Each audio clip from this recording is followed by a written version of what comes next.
Hi there, and welcome to another wonderful episode of Into Your Life podcast. Today, it will be a little different than usual because often we have high energy, we have high inspiration, we have lots of excitement. And don't take me wrong, this is a very interesting conversation, but it's also deeply restful and easy and comfy and cozy and peaceful conversation. So today we talk with Arria Deepwater, who is a writer, speaker, and a spiritual mentor and companion. She's also someone who struggled with disability and chronic fatigue and had to learn how to allow herself to be restful and really rest like it matters, to put herself first and find a way in this world to allow herself to work with the energy she has, not the energy that we're expected to have and this world kind of pushes us to have. So this is a wonderful conversation where we talk about the permission and the ups and downs and challenges of finding rest and how can we find more rest. So if you feel like you just want to have an hour of permission to rest, here's your ticket, here's your permission. Sit back, grab a cuppa, relax. We're happy to have you here, and let's get into this wonderful conversation with Aria. Before we start, we have some amazing viewers watching our videos, but only about 5% of you are hitting that subscribe button.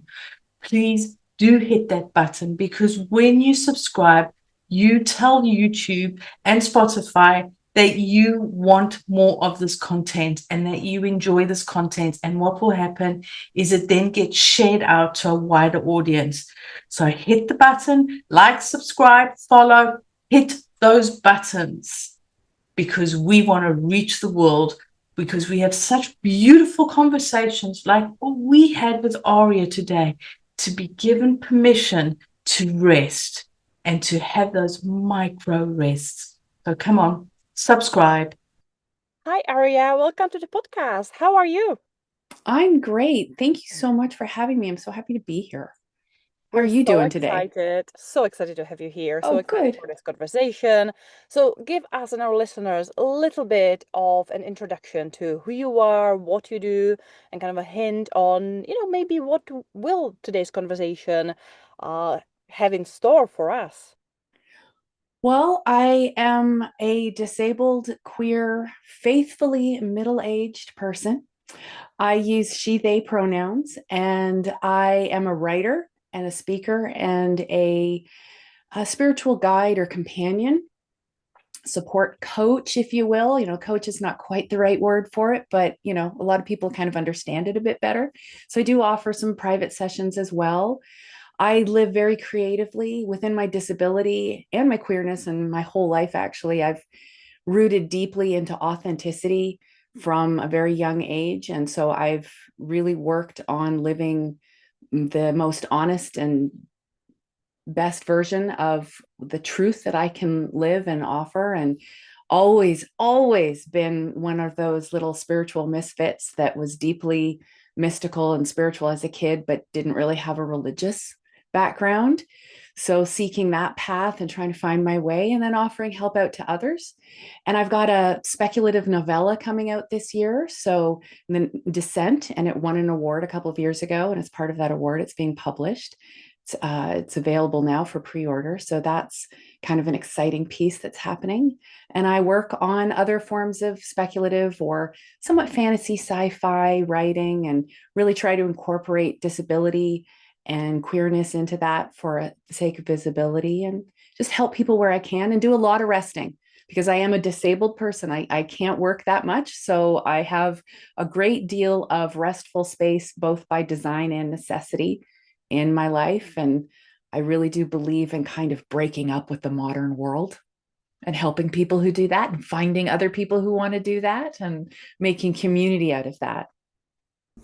I love it. And I think you tapped on something that is so important in today's hyper connected, super fast, always switched on, hustle harder, intense life.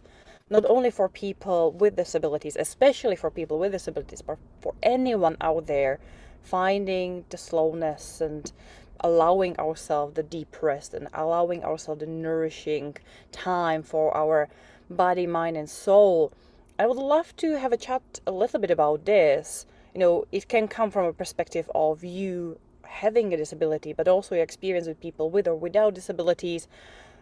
How it is difficult. It feels very difficult for me to carve out the time for slowness and rest without feeling the pressures. I should be doing more and I need to be doing more. I need to be performing. I just finished a week of conferencing, of marketing and social media and business development and business growth.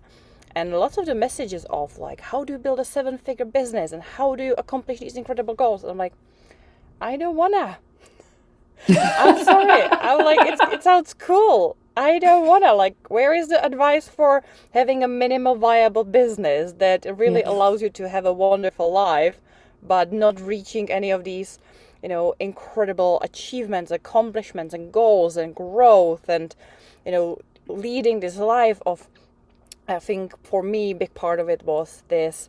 Always you have to have this why, this goal, this aspiration, and if you're not accomplishing, this big goal, then what are you accomplishing? What is your worth? So I would love a little bit of your perspective on, how was your journey maybe on finding and allowing yourself more of the deep rest and stillness and peacefulness and easiness, and what it is that you see people coming often as a challenge to you, and how do you help them? Yeah. Well, first of all, I love the image of you. I don't know if you were in person in the conferences or not. Yes, you were. So I love the image of you being kind of somewhere in the room going, I don't want to. No, thank you. I love this. I love this. So great. What you've touched on is really the core of why I broke up with the modern world. And well, I don't know. There's a lot of reasons to break up with the modern world, but this idea of hyper productivity and how it drives us and our society, our culture, and the oppressive, painful, trauma-filled and rooted parts of it, the colonial aspects of it, it all is driven by productivity. And it's part of this insidious little bargain that we make with society. And that is that it's like we're trying to constantly earn our worth. Not even like, we're asked to do that. We're told we need to do that. And work is the way that we're sold to do that. And it really is a way of kind of brainwashing us all into trading our energy and our efforts and our selves for the money and the wealth and what we're supposed to be doing and what we're supposed to be having. And it really is. I mean, we can see all sorts of links in our history to some of the roots in religion, like this is what it takes to get into heaven, this is what it takes to save your soul.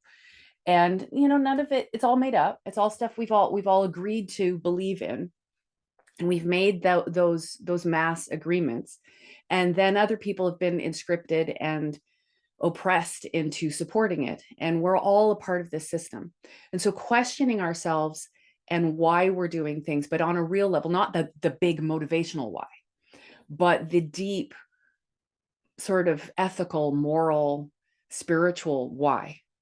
Why are we here and how do we make meaning, and whether or not that's important. Like, is it more important to make money or make meaning and make friends and make community and make relationships? Where is our real wealth? And I'm asking all these questions very philosophically because I do realize we all live in the real world, right? Like, money is the way we survive right now. And none of us are going to solve these problems in our lifetime. I don't believe that. But we can be a part of the creative visioning process and the making new worlds and living together in between the world that we're breaking up with and the worlds that aren't born yet. And that's sort of where I thrive. I thrive in those spaces in between, where that whole landscape is crafted by asking better questions and sitting in that space and holding that space. And, a lot of, in terms of my own journey, that productivity that big why and those big dreams. I mean, I joke all the time. My last name is Deepwater for a reason. I do love kind of being in over my head and diving off the deep dive and really getting into it and really kind of taking it all on. It is a big part of my personality. And so living within a disabled body has been an incredibly challenging process for me because I became disabled when I was about 11 years old. And I present still, I'm very extroverted. I'm a good talker. I love talking. I get a lot of energy from being in conversation and in connection and in community with people. And that extroverted energy tends to get the joy that I love to feel. It tends to get mistaken for health and stamina. And in the inspirational community, in the alternative healing community, we get told all the time that if you can live your passion and you can root yourself into your dreams and you can live your true purpose, that will give you energy and that will make you ready and you can do, and it will magnetize everything to you that you need. And I'm not saying those things aren't real. I did learn a lot of those lessons, but we also have to honor the bodies that we're in. And not every body is the same. And if we put ourselves on a spectrum of the most fully able-bodied, full throttle people are up at 8s and 10s, not all of us are up there, right? And we have to learn to be in an honorable, honest, authentic relationship with our body and our limits. And that sense of productivity used to be my driving force, but also I would look for those big whys. And I remember years ago, someone asking me, why do your dreams always have to be so big? I mean, honestly, what a horrible question anyway, but why do your dreams have to be so big? And what I remember feeling in the depths of my body, not just my soul, but my whole self, was because otherwise I wouldn't know how to get out of bed. Like I needed that level of energy, that level of oomph, because my body was so debilitated. And I only have, little teaspoons of energy to offer out to the world on any given day. And then it's like, how do I use that?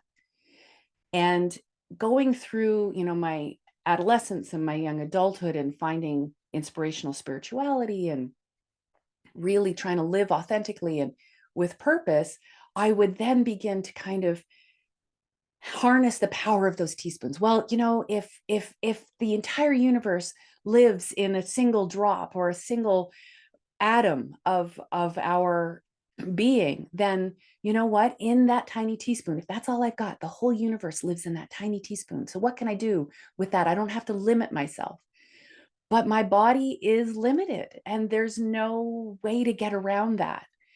And so there was a lot of sort of trying to go for it and then collapsing, being driven by that productivity and those big whys. And also when you're struggling and living with homelessness because you can't stabilize income and those big dreams and trying to make a big salary sort of was tempting, right? Because then I could get all my needs met. And if I could do more with less, then I could get all my needs met and I could get the healthcare I needed and I could stabilize housing and I could always have the good food. And all of these things are so tempting. And we make these bargains. But, our true spiritual path doesn't come with bargains. It doesn't come with, well, if I do this, then I can get that. And it just doesn't work that way. And my own personal journey was marked with a lot of collapsing and a lot of just, if you're into tarot, the tower card, just a lot of the systems crashing around me and ending up in real destruction and having to kind of rebirth all the time. Until about 15 years ago now, well, getting close to that, I really just said, what if I tried to stop working for a while? Like really just gave myself a real break. And it took a couple of years for that engine of gotta go, gotta move, gotta change, gotta do, gotta try to calm down and my nervous system to start regulating. And, it's been 15 years of deep practice, bringing the writing back in as a way of finding my creativity and my authenticity and a chance to express. And now I'm kind of coming back out into the world in the last couple of years again and putting my shingle back up as a guide and a support person for others, and offering rest gatherings for those who want to practice. I do that as a free offering about every other month. I'm still experimenting with it. And we get together as a community and rest together and kind of troubleshoot our rest practices. And in terms of, what brings people to me, I'm still experimenting with that because the shingle has just gone up fairly recently, and I don't know.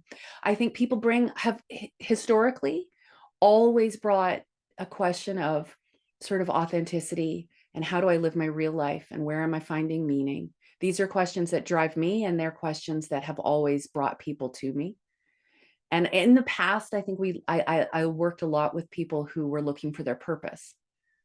And I'm kind of hoping that shifts a bit because my sense of purpose has changed a bit, and my sense of what purpose is and how we hold it has changed and kind of uncoupled and detangled from that mainstream drive.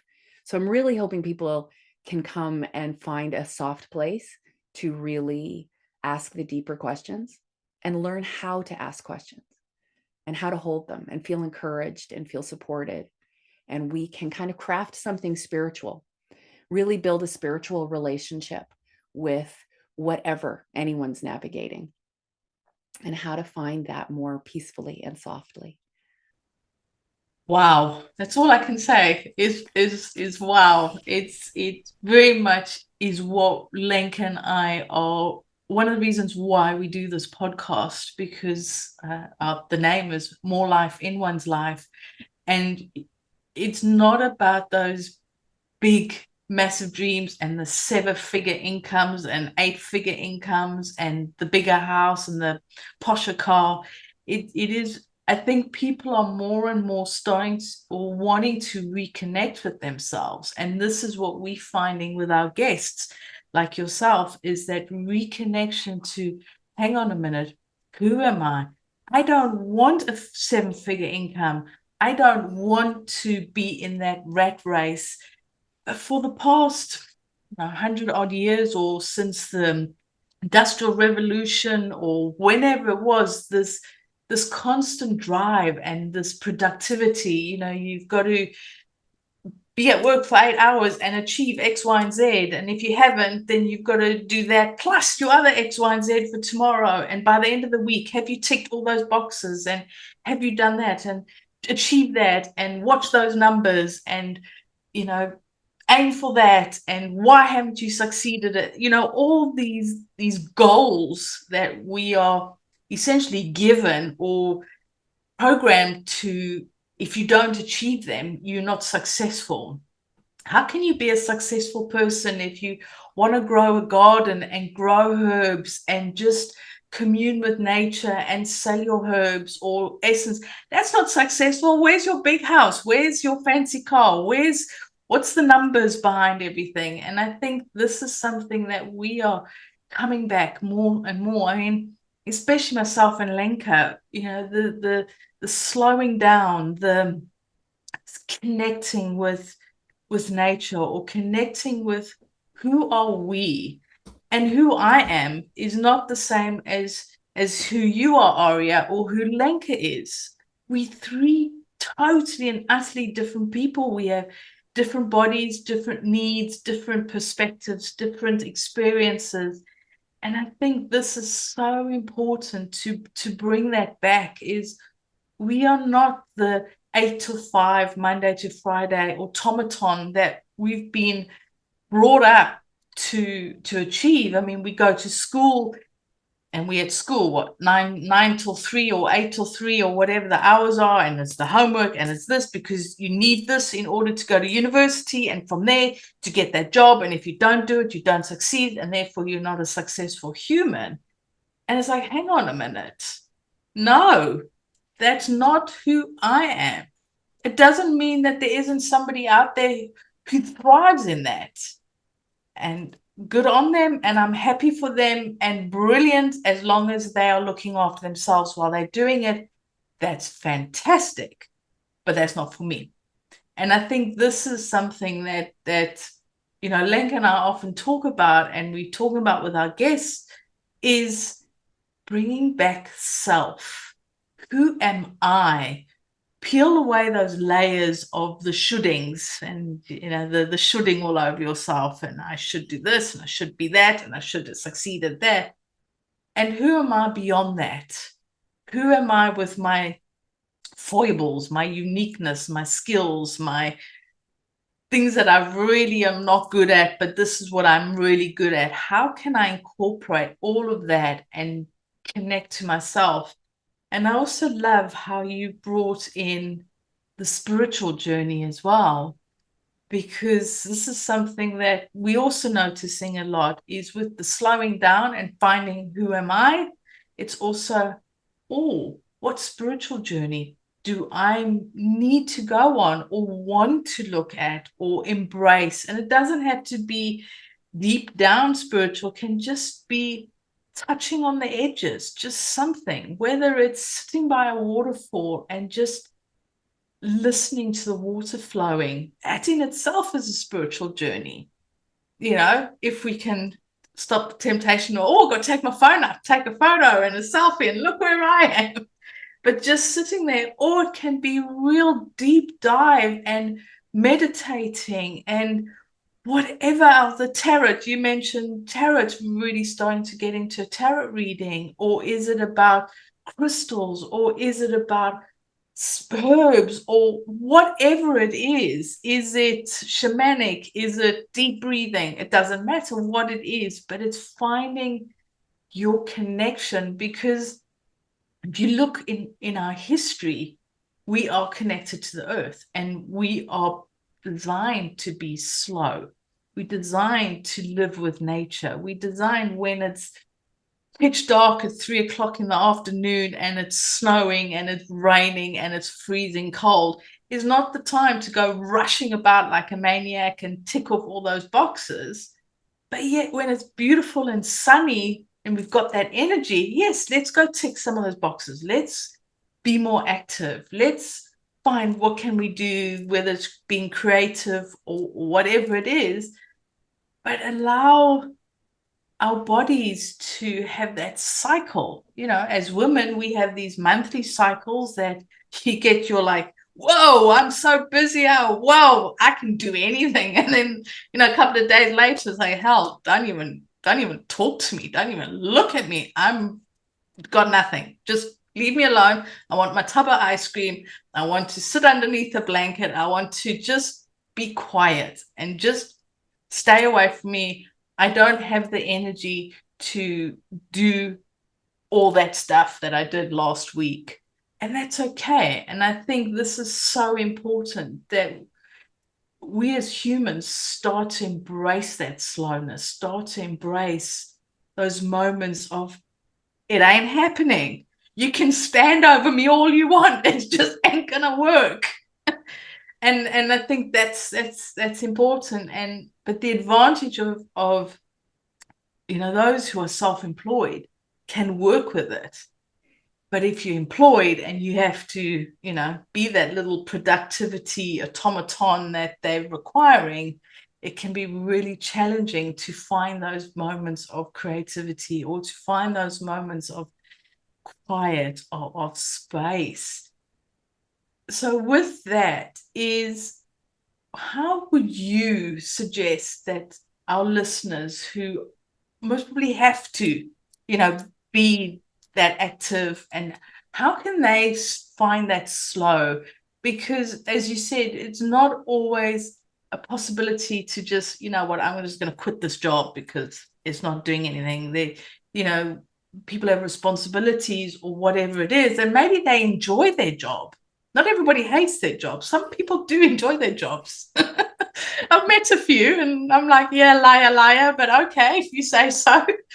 But some people need that job or want that job, but they still want to connect with themselves and they still want to find that way of having that rest or having that slow down. So what would you suggest or to go about that when you are in that busy working space, or even if it's just busy with kids, taking kids to school, looking after kids, looking after family? How can you take back yourself essentially and find that core in you. Yeah, the busy is a monster. There's no question. The busy can be an absolute monster. And there are, ways to look at this from a couple of different angles. As a disabled person, I have experienced life very differently, with a lot of breaks and starts and stops and big dysfunctional times where I couldn't function. And I do live on a disability pension. It's social assistance. I try really to be very transparent about that and have no shame and break the stigma around not being able to earn a stable income on my own at this time, or at any time in my history. It has never been there. And it's also a strange sort of privilege, because all those years ago, when I was hit with that revelation of I need to stop trying to work, I did have what I call the strange privilege of being able to stop trying to generate some kind of income, because my basics were covered. I had a safe, stable roof over my head. I could put food on my plate. And that is everything, particularly when you're worn out and exhausted and tired. Some of us, just from the busy, without a chronic illness or a disability or chronic pain or major trauma, recovery time is a needed thing in our society. So all of that to say, I did come from a sort of strange place in that I could shut down and be safe. It wasn't easy. It wasn't pretty, but it was safe. So I would always encourage people to look for safety and look for that kind of stability first. And then beyond that, let go of what you can let go of. Make space where you can make space. And the reality of the situation is we are dealing with a machine. There is a machine pace and a machine way of being in our culture, and we're not machines. So the first step, in my opinion, is always questioning, is always honoring and paying attention to the places where we are in pain in relationship with our life. Where are we out of alignment, and where is that causing us pain? Because we need to look at those places. And then I really strongly believe in tiny practices, because, there is no real answer for the people who are in it up to their eyeballs. And, you're working a full-time job, you're a parent, you've got responsibilities. There's no one solution for that.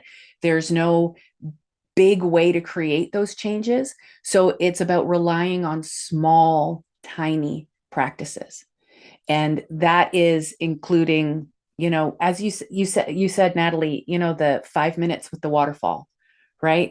Taking moments in nature, finding places where we can enjoy our hobbies. Like, not everything has to be a side hustle. We don't have to make money off of everything, find a hobby, find a creative outlet, go out into nature, build community, be of service somewhere. Exercising is huge. It's an amazing, moving our body in any way is amazing healing energy and power. And I say that as someone who can't move my body very much. But it is a real thing, and it's just as real as the monster, and it's just as real as the machine. So finding small ways, even if you start with once a week, but keeping those routines up and building them. And it does take about 3 weeks to build a new pattern or a new habit, but it can take months and years for it to integrate, to become part of our physiology, to become part of our personality, so that it's default. And that's something we don't talk about enough, because we sort of think, well, okay, I did it for a few weeks or even a couple of months, and then we fall off and we think, oh, we're a failure. But that's not it. It actually can take 2 to 3 years for something to truly integrate and become part of our being, our life, our self, our relationships. It takes that long sometimes for the people in our lives to realize, oh, wait, we're serious about this. We have to practice boundaries around it. And that involves other people. and other responsibilities. So it takes time, and we need to give ourselves that. And then finding people who are also doing it. So being able to do it in community, or even if it's just a support group, creating a friend group that maybe you're not all doing the same thing, but you can get together once a month and share stories about what you have been doing, and you can be support and accountability buddies. Some people hate the term accountability buddies, but there it is. Or you can body double with each other too. You can get on Zoom and you're doing your meditation, and I'm going to do my exercise, and someone else is going to do their crafting, and someone else is going to do their finances for the month, do some livelihood, logistical tidying up, but things that make us feel like we're on top of our lives and we're in it and we're connected and we're doing our work and we're supporting each other. These are all things that we can do. We can make room for that. And we can support each other and insist that we do it. If you've got a friend that's hurting, nudge them, poke at them. Don't make them angry at you, but ask them to hold you accountable, and you can hold them accountable, and help each other and support each other. And I'm a big teacher of, when we look at rest, I break them down into micro rests, macro rests, and deep rest. And deep rest is the kind of rest that I needed 10 years ago, and I still do need quite regularly in my life, where everything is sort of shut down a little bit. Deep rest is recovery time, where you have to prioritize rest and everything else needs to find its orbit around that. But not everybody can do that, and it's not what everybody needs. So then there's macro rest, which is smaller, but the kind you really need to have some boundaries around, and you need to kind of carve out some time. It could be anywhere from 5 to 10 minutes up to a couple hours, but it's that walk in nature. It's the crafting time. It's the meditation. It's the, I'm going to take a bath now, nobody bother me.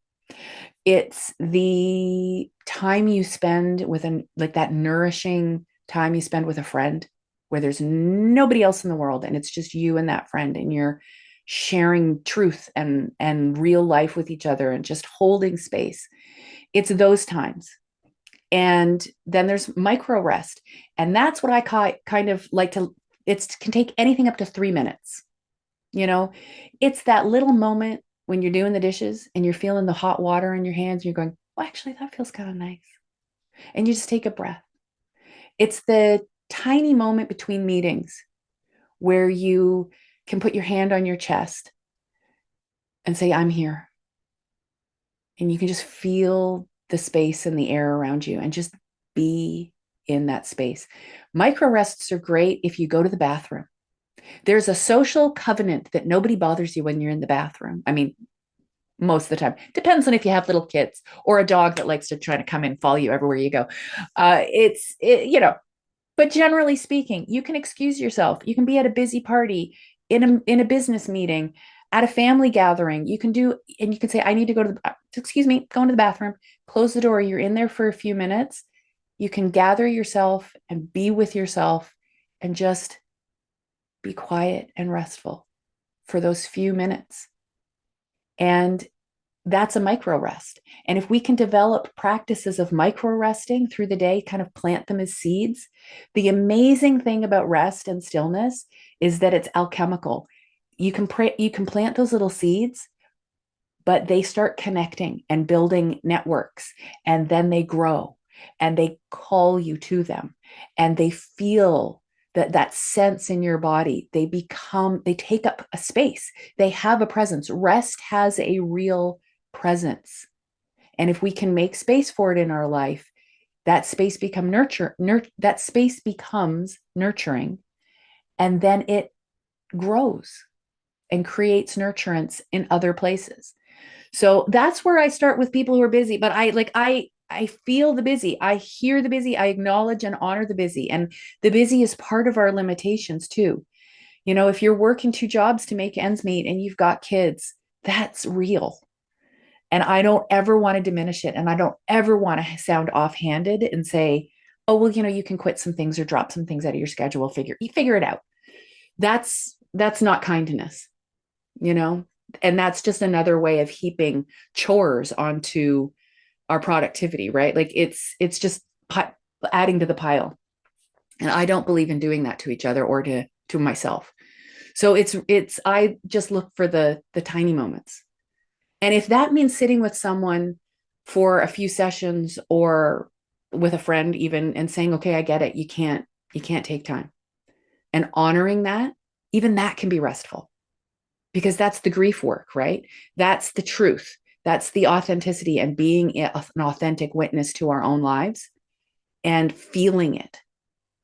That's still meaningful. That still does something. That's still healing. And being with that truth and finding the courage and the creativity to maybe ask what could be different. I don't know. I can't imagine it right now, but what could be different? And holding that question in that space, it will create more space for that answer. And it will change. It will shift. It will take time, and it takes practice. It's why life is a spiritual practice, creative practice, authentic practice. There's a reason we use the word practice. It requires time and attention and energy and repetition. And it doesn't all come right away, which is unfortunate for a lot of us, because we would love it. We would love to just flick that switch and go, oh, look, I'm a master at this already. It doesn't work that way. No, it doesn't, and it would be great. It's sort of go to bed wanting that and wake up and I'm brilliant. I've got this. But like you said, it a lot of these are lifetime practices as well. It's not that you just do it for a while and then stop doing it. It is a lifetime practice. But I think it's also about taking responsibility for oneself and taking that responsibility and the decision or the choices to make those little changes. And as you said, if being in the busy is sometimes something that is needed, holding down 2 jobs, looking after kids, maybe looking after elderly parents, or being there, but then it's taking the responsibility of what you've taken on as your responsibility. Is sometimes I have spoken to people and they're like, oh, I'm so exhausted, I just want a holiday, or I just want a break. It's like, okay, so what are you doing with your days? Oh, I'm cook a meal, family of 5, I cook 5 different meals. I'm like, why are you making 5 different meals? Why aren't you getting your kids to help? Oh no, I can't do that because they're my kids. I got to look after them. And I think sometimes it's shifting that mindset. Is why can't your kids, especially if they're teenagers, why can't they help prep the meal? And second of all, why are you making 5 different meals? If it's a family, eat one meal. I never got a choice. It was what's put in front of you. That's it. It wasn't like, well, yes, I'm going to have this tonight. And so I think it's also about taking the responsibility of creating the spaces for one to have that rest. Does your lounge really need vacuuming right now? Can you maybe just stand in the garden for that 5 minutes instead of vacuuming your lounge?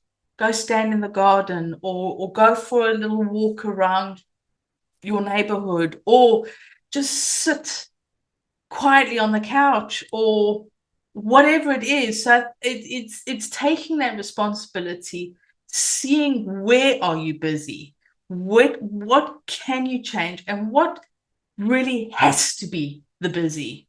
And as you said, it's setting those boundaries in, and it could be incorporating the family into helping with things. Because I think the days where the men go out to work and the woman's home, the homekeeper, I think that has slightly changed, because women work as long hours as men do.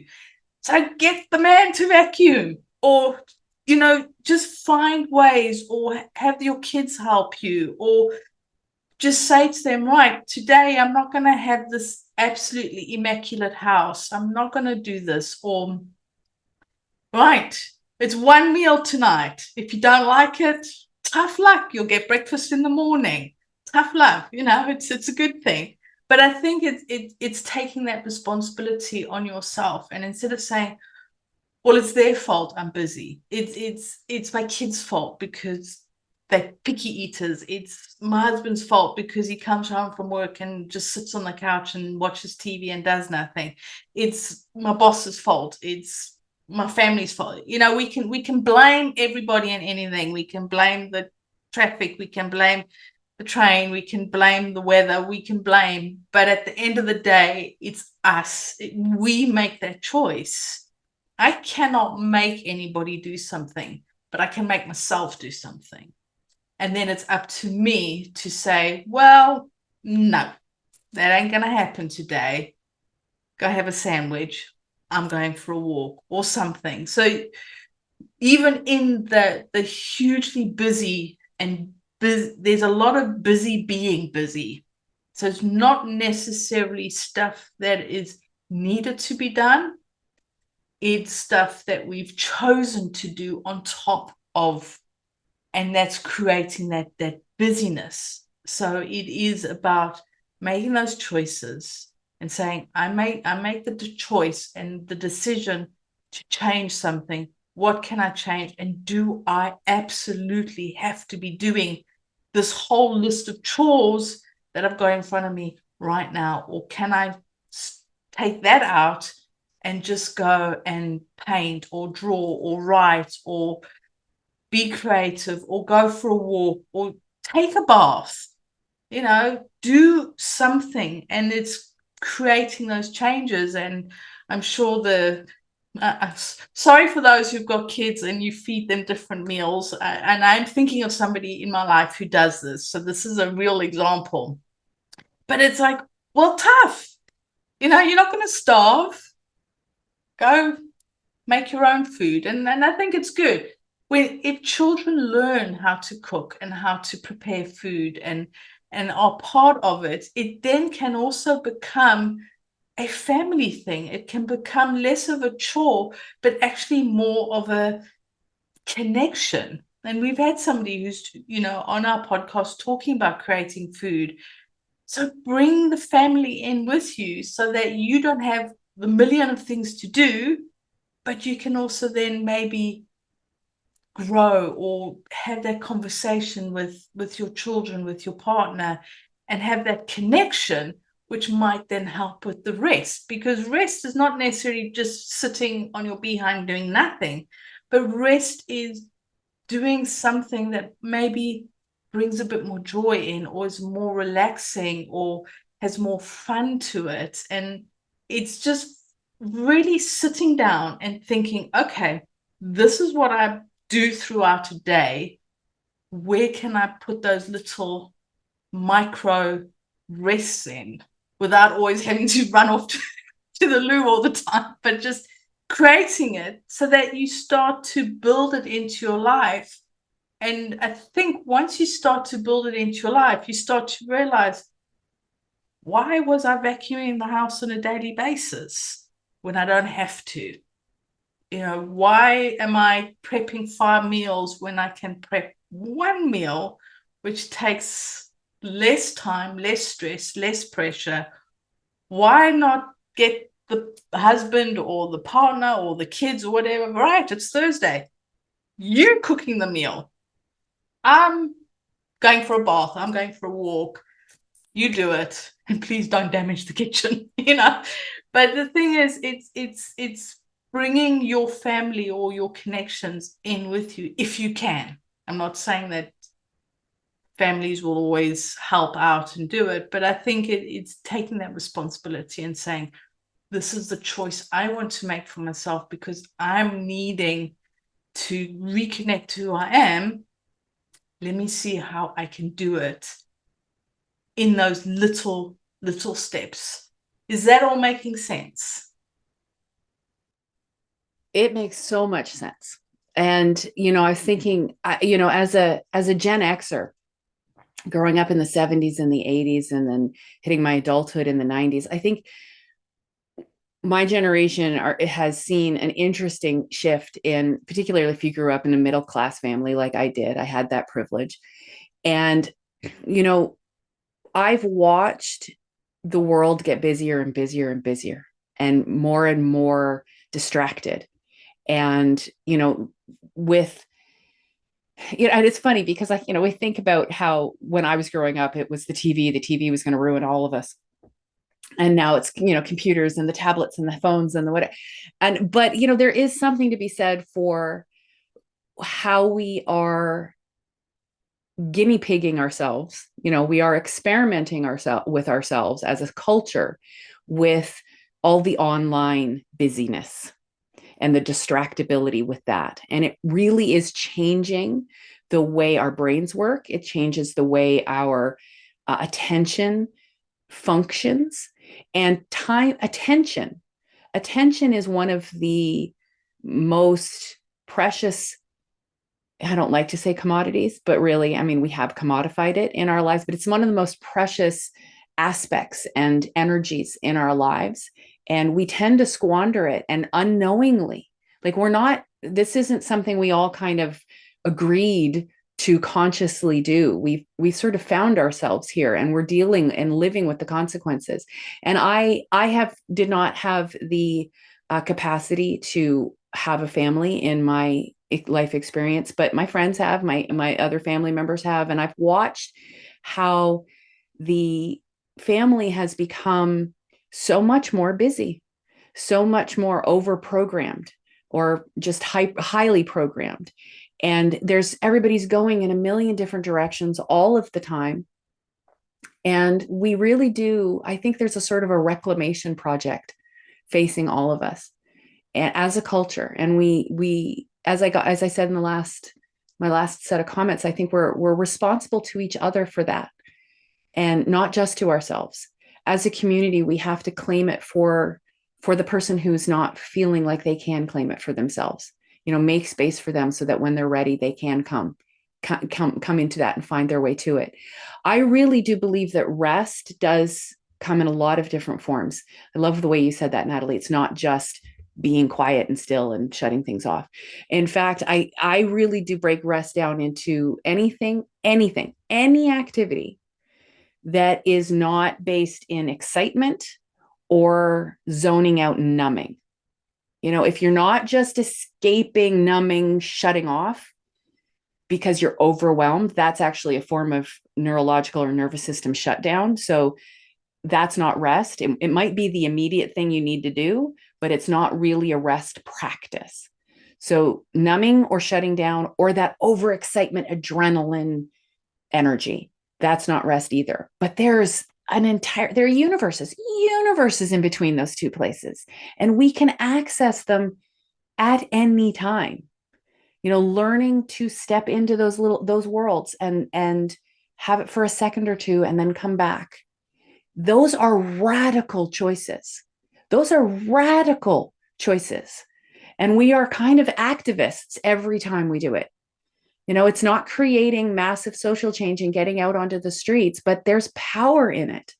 There is power in stepping out of the machine for even a second or two and claiming our own space. And knowing in doing that I'm willing to support anyone else in doing it too. And then if we have to go back to the busy, we go back to the machine.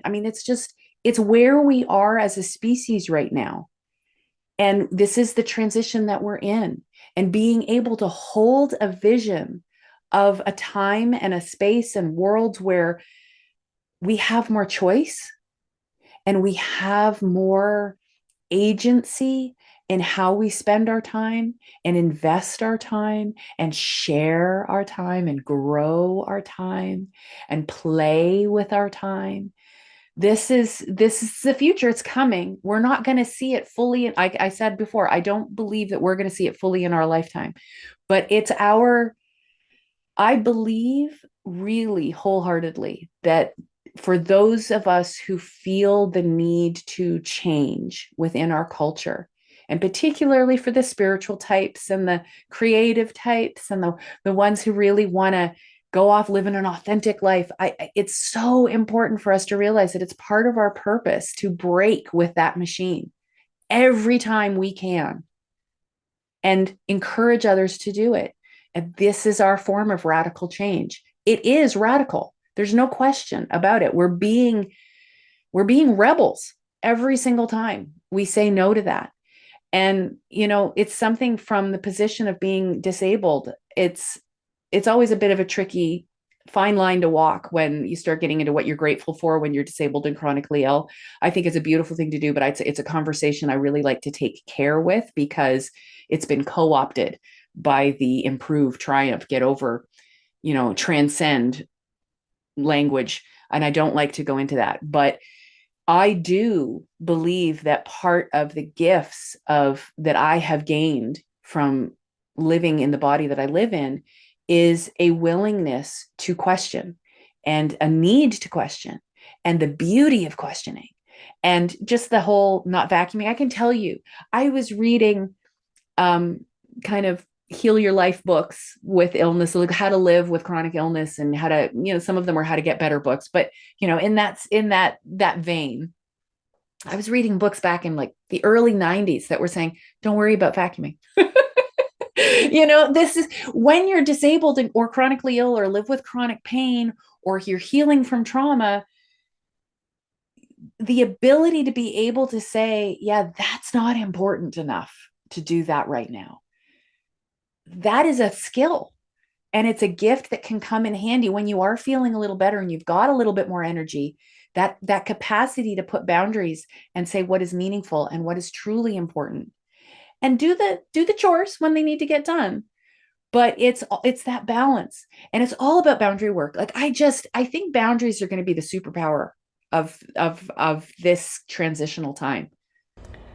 And I love what you're talking about. Obviously, we used the example of a family and household, but one thing I was thinking about is also now the generational, a little bit of a stigma or judgment of the younger generations, where the older generations who really have been raised in this like really hustle harder, you need to work yourself pretty much to grave, are now looking at the younger generations who already maybe have a different shift of a mindset, and they are thinking, well, do I really want that? Do I really want a big car? Do I really want a big house? Do I really want a big company? Yes, they want to have, comfortable, luxurious lifestyle, possibly, but maybe not.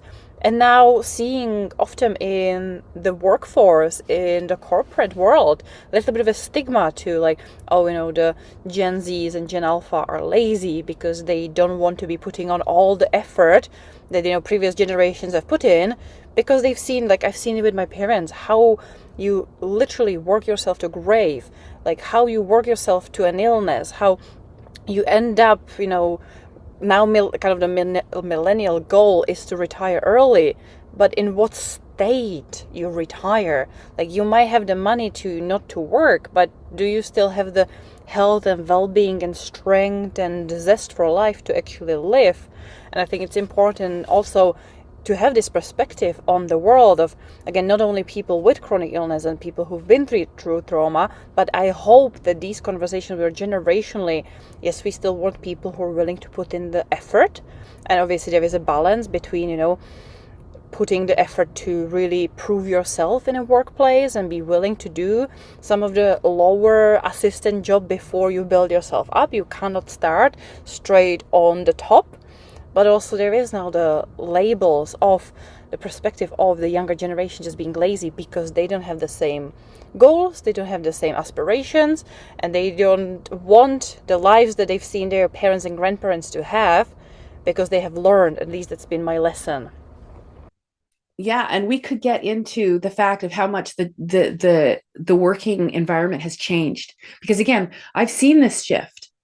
I was trying to work. I did have actual jobs when I was younger, as a teenager in my early 20s. And I loved them. I was one of those people that loved my work. It's different. We expect a lot of our jobs they're now part-time. We've corporatized, and we've allowed the capitalist corporate engine to change the work landscape, and people are expected to do so much more with so much less. There are fewer people doing the same jobs. Have been broken up into shift work. People are having to work 2 or 3 jobs just to make ends meet. They're doing it without benefits. They're doing it without the supports of unions and the good working environments that used to exist. We're eroding the parts of things, the parts of jobs that used to make them healthier than they are now. And we're also, with the phones, there's a whole movement in that you don't ever stop working, because there's those notifications are constantly going off, and you're at home, but you have to address the email that just came in, and you're expected to do that. It's all about boundaries again, right? And you're absolutely right, Lenka, that the younger generation are kind of coming up going, wait, what? You expect me to do what? No, I don't. I don't want to sign up for that. You're not going to pay me for that? No, I'm not going to. Mm-mm. And I actually think that that's incredibly healthy. And we have to take a look at all of these things in the long run. But again, these are monsters, right? These are huge systemic changes that have happened, and all over the Western world. And they really have dictated sort of our health and well-being and how we connect. And they are real. So it doesn't help to kind of just say, well, you just quit your job, you can find yourself another job, or we can problem solve around all of these things. But this is grief work. Like, as far as I'm concerned, there needs to be a whole movement of people who grieve what has happened to good, healthy, sustainable work, including just the fact that hours have increased, job descriptions have increased, workforces has decreased, all of the responsibilities have gone up through the roof, the stress has gone up through the roof, except the wages. Like, we're not earning proportionally what we should be earning for what we're being asked to do. And therefore people are having to do more, and they're just more tired and more stressed out. And all of this is real. It is real. And honoring that and being able to face that, like, I really do believe, getting back to the boundaries, that a huge part of the medicine of boundaries is that medicine of confrontation. And I don't necessarily mean the aggressive or even assertive, but it is that energy sometimes. Like, we have to sort of just be willing to say, there is a thing happening here. There is a truth going on. And being confrontation to me is that willingness to face something, to name it, to sit with it, and to not necessarily feel the compulsive need to change, fix, and rescue, because that's part of the system. That's how the system perpetuates. But to sit with it long enough to learn something, to sit at the feet of these monsters and say, we've let things get way out of control, and it's hurting us. And yes, we want to fix it. We're here to heal. But if we sit at the feet of our authenticity and the pain that we're in and the struggles that we're having, and we're willing to learn, and we're willing to open our hearts and soften our hearts and let the truth come in and be shared with each other, what can that do? What kind of magic is that we'd be crafting right there? Yummy. I wish that we had the answers for that right now, but I think it does come down to each individual making those micro changes, because the micro is powerful. And one of the biggest sayings is, you speak with your wallet. If you don't want to support something, you don't buy it. So you speak with your wallet. But I think we can also speak with our micro rests. And I think it just a little bit, because a little bit becomes a lot. And I think that is so powerful. And yes, we might not have the answers to these big questions that have been asked today, but it just starts with that little micro rest, or that little step, or just something small. And if each individual does that one little bit thing small, it's amazing where we will come. Hop on to our Patreon account to get this episode's amazing and wonderful gold nugget. Now, for our listeners, if, listening to this podcast, they want to connect with you, or just find a way to be in your circle, or want to learn more about you or what you're doing, where can people find you? Best place is the website, ariadeepwater.com, and that's Aria with 2 R's. ariadeepwater.com, and you'll find the links. I'm not on social media much. I try to post and, sort of keep a little tendril out there, but I am working on my newsletter, really building that space as a way of connecting. There are ways to create live chats and be in real community with that in the long run. So I am hoping to do that. So you can find the links for that on the website, but it is Together Between Worlds on Substack if you are a practitioner on that medium. And just come and find me. We do the rest gatherings. Again, they're free. I'm really hoping everybody in the world just signs up for those rest gatherings, because I would love to have a big community space where we're crafting that kind of magic together. And there really is genuine rest.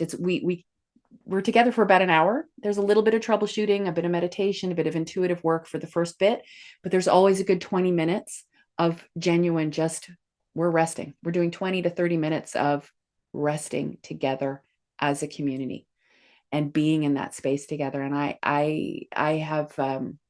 I'm planting the seed every time I talk about it, that's going to become a really alchemical, powerful space for people. So please come find me at the website, ariadeepwater.com. You can find everything about the writing, the private sessions, the newsletter, the rest gatherings, other podcasts. It's all there. And obviously we will add all the links in the description below so people can easily find you and click on them. And I do love the message that, you have been sharing. You have your website, rest like it matters. It's so simple. That just the realization that rest truly matters, and then comparing really how much does it matter to you? Let's think about how much does rest really matter to us. And here in the podcast, we're all about, finding more life in one's life. We're all about finding the ways to put our lives first and figure out how to balance all these things in the world that we feel the pressure from, and then bringing in more life. And I'm curious right now, what brings you more life in your life? That is such a good question. I'm going to go with crafting. You have no idea. I discovered baking soda clay last year, and I made some Christmas ornaments, and I did some the other day, and I had this idea. I'm making these wall hangings of moon cycles, and I'm busy rolling things out and making my little moons and thinking, can I braid this stuff? You know what? I totally can. I made these 4-string braided little, these are new, these are going to be this year's Christmas ornaments, I'm sure. And so now all these ideas are burbling. That's where I am. I'm into the crafting at the moment. That's bringing some real joy. Oh, I love it. I love it. And that's the great thing with crafting is, can I do it? Let me try. Yes, you can. And it will either work or it won't work, and that's the great thing, because there's no right or wrong way, and it's just about finding your way. So I love that. That's such a beautiful, beautiful, more life in one's life idea. So thank you so much for sharing. And thank you so much for sharing your energy with us today, sharing your story, your perspective, your ideas and thoughts on where we're going, and your really great advice. And I loved how you said building barriers is a superpower, and I really love that. So thank you so much for sharing your time with us today. We really appreciate all that you've brought on this episode with us today. Thank you so much for having me, both of you. This has been such a joy. Thank you. And for our listeners, what have you got from today? What do you think about those little micro rests? Are you finding the rest in your space? We would love to know. And if you are finding rest, what are you utilizing? Do you love a bit of crafting, or do you want a nice, long, luxurious bubble bath as your space, or going for beautiful walks?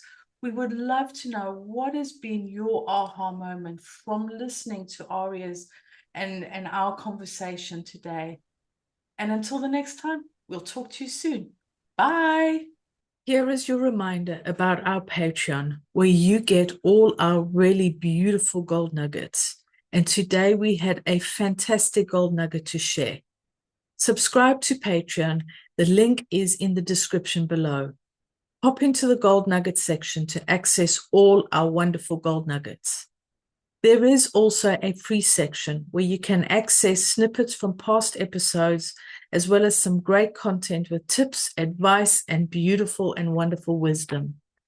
Come and join up and be part of the Into Your Life community. We would love to see you there.